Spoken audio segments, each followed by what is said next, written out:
વડિયા ગ્રામ્ય પંથકમાં મગફળીના થયા હતા બેહાલ। અવિરત વરસાદથી ખેડૂતોના મગફળીના પાથરા પલળી ગયા હતા। તૈયાર મગફળીના પાક પલળી જતા ખેડૂતોના મોઢે આવેલો કોળિયો છીનવાઈ ગયો હતો। મગફળીમાં ફૂગ ચડી હતી। દાણા ઉગી નીકળતા ખેડૂતો થયા હતા નિરાશ। યાર્ડમાં મગફળીના 700 આપેના ફેર ટેકાના ભાવે ખરીદી થતી ન હોવાનો વસવસો કરતા ખેડૂતો। ખેતી પ્રધાન દેશમાં ખેડૂતો થયા છે લાચાર। સરકાર દ્વારા ટેકાના ભાવે મગફળી વહેલા ખરીદે તેવી ખેડૂતોની માંગ ઉઠી છે। કેસી ગુજરાતી સાથે રાજુ કારિયા, વડિયા। અશ્વિનભાઈ કેશુભાઈ કોટડિયા, ગામ બાટવા દેવડી, જિલ્લો અમરેલી। આજે 5-6 દિવસથી આ વરસાદ ચાલુ છે। માંડવીના પાથરા પીડ્યા છે, બધું હળી ગયું છે। હવે નાફેટમાં લઈ જઈએ તો સરકાર એવું કહે છે કે આ માંડવી તમારી નહીં ચાલે। યાર્ડમાં જઈએ તો 600-700 રૂપિયાના ભાવ આપે છે। તો આનાથી અત્યારે અમને આ 1000 રૂપિયામાં પડતર થઈ છે। મજૂરને મજૂરી ચૂકવવાના પૈસા નથી રહેતા। તો આનાથી હવે સરકાર કઈક નાફેટમાં આ માંડવી લઈને જાય તો કેમ કે હાલતી જ નથી આ તમારી માંડવી, બરાબર। અને ફૂગ તમે જોઈ શકો છો, ઉગી ગઈ છે, હાવ બાટી ગઈ છે માંડવી। યાર્ડમાં લઈને જાય તો યાર્ડ વાળા લોકો એવું કહે છે કે આ માંડવી તમારે નહીં હાલે, 600 રૂપિયામાં હાલશે।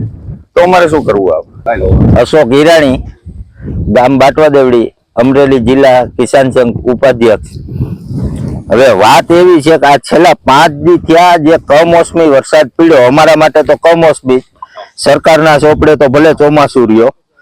આ તમે મગફળી જોઈ શકો છો, આ બધું જે પલળી ગયું, અમારો રાજા તો દયાહીન છે જ, તો ભેરો કુદરત દયાહીન થઈ ગયો કે હવે ખેડૂની માઠી એટલી બે ગઈ કે હવે અમારી પડતર કિંમત રહી ને ઈ પૈસા નથી થાય।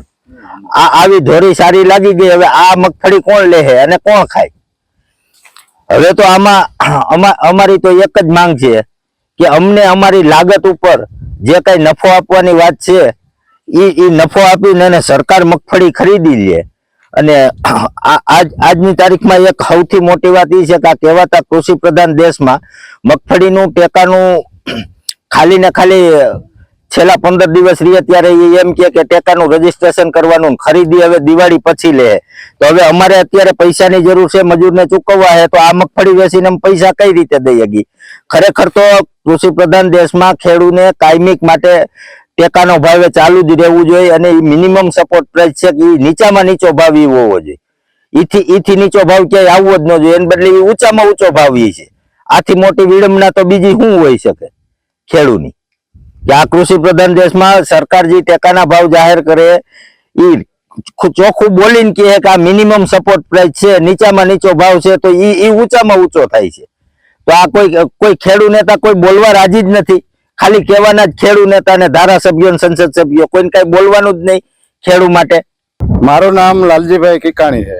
મારો મોબાઈલ નંબર 9827577419। અમારું ગામ અમરેલી જિલ્લો, વડિયા તાલુકો, બાટવા દેવડી ગામ। આજે અમારે 6 દિવસ ત્યાં માંડવી ઉપાડેલી પડી છે। 6 દિવસ ત્યાં વરસાદ પડે તો અત્યારે આ માંડવી એટલી બધી બેકાર થઈ ગઈ છે કે નથી ટેકામાં ચાલે એમ, નથી યાર્ડમાં વેચાય એમ। દરેક માંડવીમાં ફૂગ લાગી ગઈ છે। બીજા નંબરે 50% ઉગી ગઈ છે।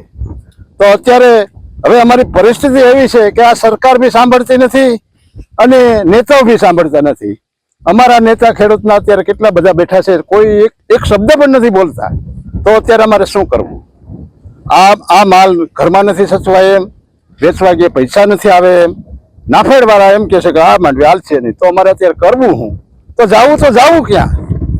અત્યારે ઓલી જૂની કહેવત છે કે કણબી વાહે કરોડ, કણબી કોઈનો નહીં।